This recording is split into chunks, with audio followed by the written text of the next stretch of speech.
one, we have to believe in ourselves, and that's an ongoing process, engaging in things that will help us to believe in ourselves, because we are cultivated in a world where we're told more about our limitations rather than our potential. And so faith comes by hearing and hearing and hearing. And so we have to constantly go to seminars, go to workshops, listen to audio programs, and read books that will help to expand our vision of ourselves, of what's possible for us. Responsibility to me it's about understanding and knowing that you have the power to control your destiny, that it's about living your life from a place of creation, that most people go through life doing what I call living their lives as volunteer victims. When you take responsibility for your life, it's about knowing that you have to develop yourself, that you don't get in life what you want, you get in life what you are.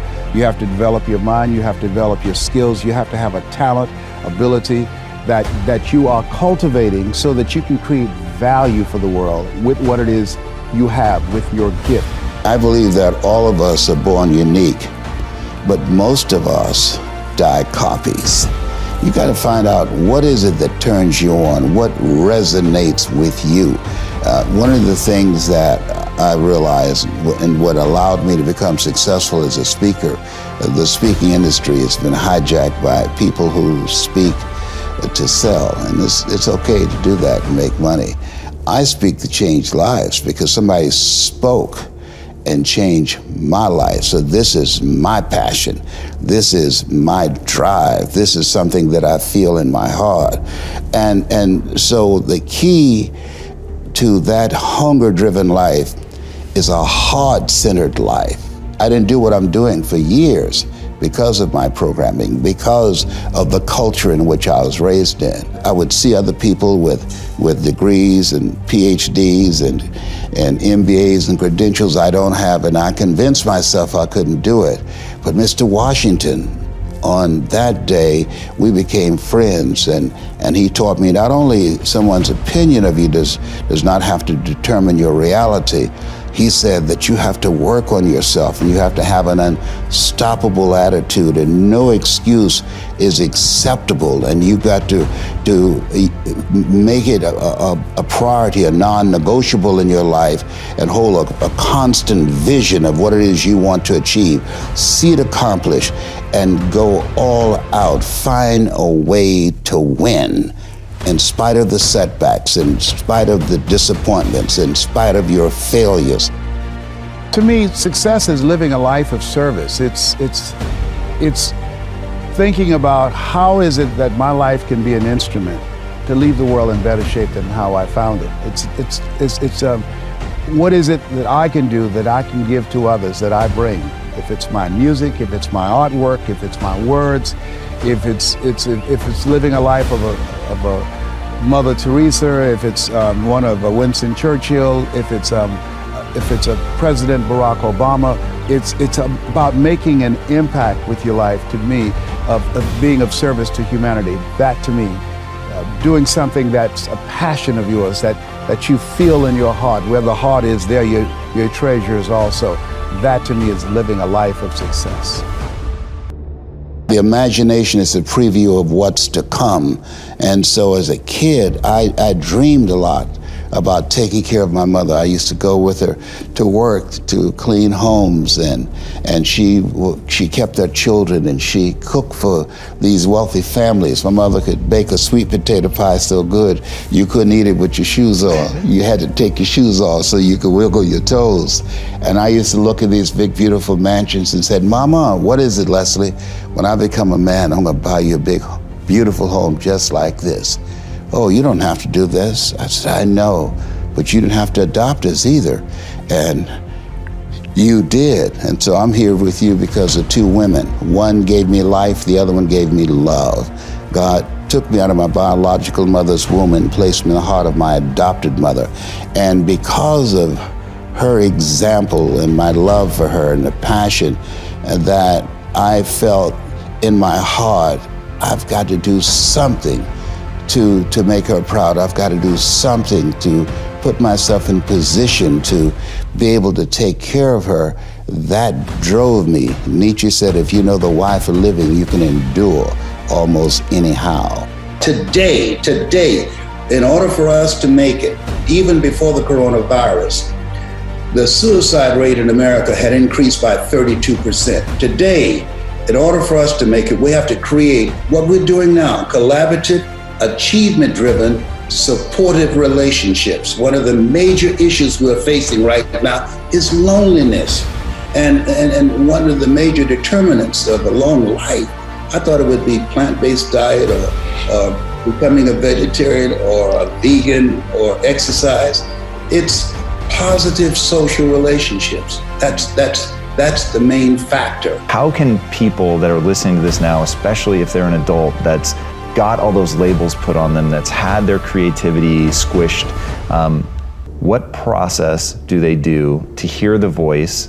What sort of communion can they do to create that imagination that's going to allow them to get out of that and move towards something new? That's the reason why you designed this program, you and your team, for them to do that they have to expose themselves to something that will give them a different vision of themselves. And in addition to that, they have to put themselves in a community of what I call OQP, only quality people. A gentleman who dramatically transformed my life, I was a junior at Booker T. Washington High School in Miami, Florida, and I went in his class looking for another friend, and he said, go to the board and work this problem out for me. I said, sir, I can't do that. He said, why not? I said, I'm not one of your students. He said, do it anyhow. And the other kids started laughing, saying, he's Leslie, he's DT.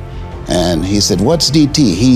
His brother is smart, but he's the dumb twin. And I said, I am, sir. And he came from behind his desk and he pointed at me. He said, don't you ever say that again. Someone's opinion of you does not have to become your reality. And he taught me three things. He said, if you want to become successful in life, young man, he said, number one, you got to change your mindset. He said, you don't get in life what you want, you get in life what you are. Number two, practice OQP, only quality people. You earn within $2,000 to $3,000 of your closest friends. I found that out. I left all my broke friends. I said, y'all gotta go. Because I used to be so broke, I'd pass the bank and trip the alarm, you know?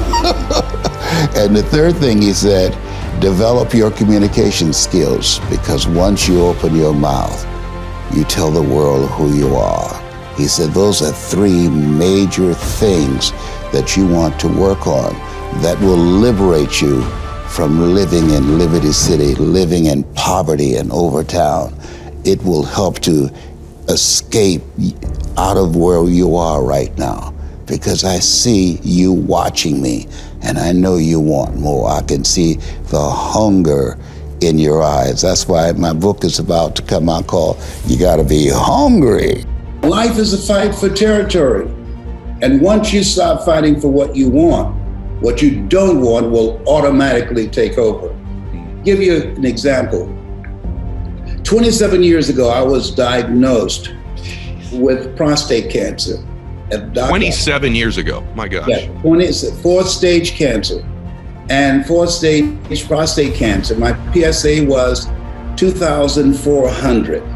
And so Dr. Alfred Golson said, Mr. Brown, you have fourth stage cancer. I said, I do? He said, yes. And it's metastasized to 7 areas of your body, and it's eaten 43% of your T1 vertebrae. I said, whoa. He said, why are you smiling? Did you hear what I just said? I said, yeah. He said, why are you smiling? I said, man, 7 is my lucky number. I was born February the 17th. Joshua marched around the walls of Jericho 7 times. Naaman dipped himself in the River Jordan 7 times. 7 is my lucky number. He looked at his nurse and said, this is a strange one. So I said, can you give me a second opinion? He said, yes. And you're ugly too.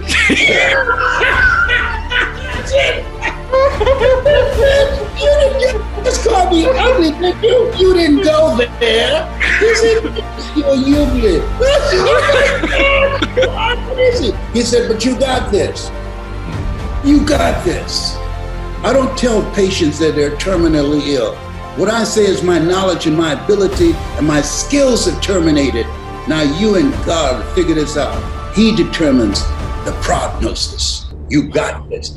And as a result, how people live their lives, as you know, is a result of the story they believe about themselves. He interrupted my story, and I left there with a heart full of faith, not a heart full of fear. Zig said, most people in a fearful situation, they forget everything and run. But there are a small number, the road to life is straight and narrow, a few there be that find it, who face everything and rise.